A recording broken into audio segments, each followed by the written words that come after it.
Pope Francis is set to embark on his longest trip since becoming head of the Catholic Church in 2013. He leaves Rome tonight and will visit 4 Asia-Pacific countries over the next 11 days. Leong Wai Kit has more on the significance of this trip. His outreach continues, even at age 87. Bronchitis and joint pain have slowed him down in recent years, causing him to postpone some trips and meetings. But his determination to engage with the world is still going strong. This will be the Pope's first trip since September last year.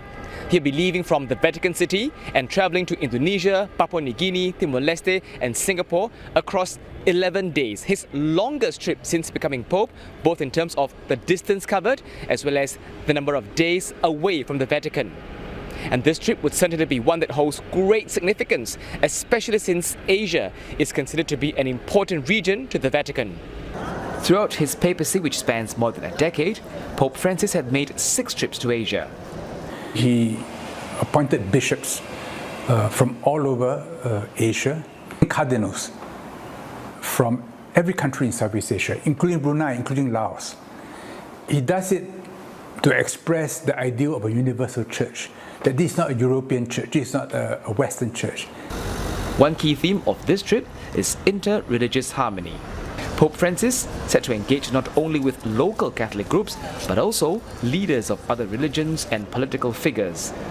Asia is becoming more and more central in global affairs, and Asia is maybe one of the few continents who has been able to preserve and develop alternative political models and traditions, religious traditions and political traditions.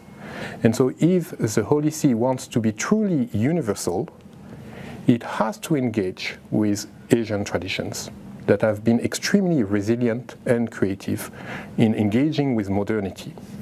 Pope Francis has also been outspoken about issues such as migration, climate crisis and poverty. His trip comes amid ongoing wars and crises.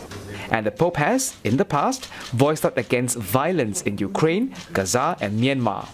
All eyes will be on how he would use this trip and his role to push the needle on these thorny issues. The Pope has no domestic constituency. He only has a universal constituency. And therefore he's able to say things which many of us feel inside, but as political leaders cannot always articulate. So he's in a very unusual position of being able to speak on behalf of everyone. Despite that, the Pope's trip may not be free of issues that hit close to home. Timor-Leste, for example, has seen numerous allegations of Catholic priests' involvement in child sexual abuse. The Vatican may also need to tread carefully on other sensitive topics such as abortion, death penalty and same-sex marriages. The Vatican City, as the smallest state in the world, has diplomatic relations with almost all nations except a handful, such as China, North Korea and Afghanistan. While the Pope is vocal about current affairs, there's a fine balance to strike between religion and politics. When it comes to political leadership, it may be more complex. You cannot put everything on the table. But for the Church itself, to find the balance between religion and politics, I think that one big effort is to be engaging and transparent. The Pontiff's historic visit to Asia will be closely watched by the world. Observers say what may count as a successful outcome for Pope Francis include not just how much he narrows the religious gap to promote diversity, but also in how much closer he brings the Vatican to Asia. Leong Wai Kit, CNA, Vatican City.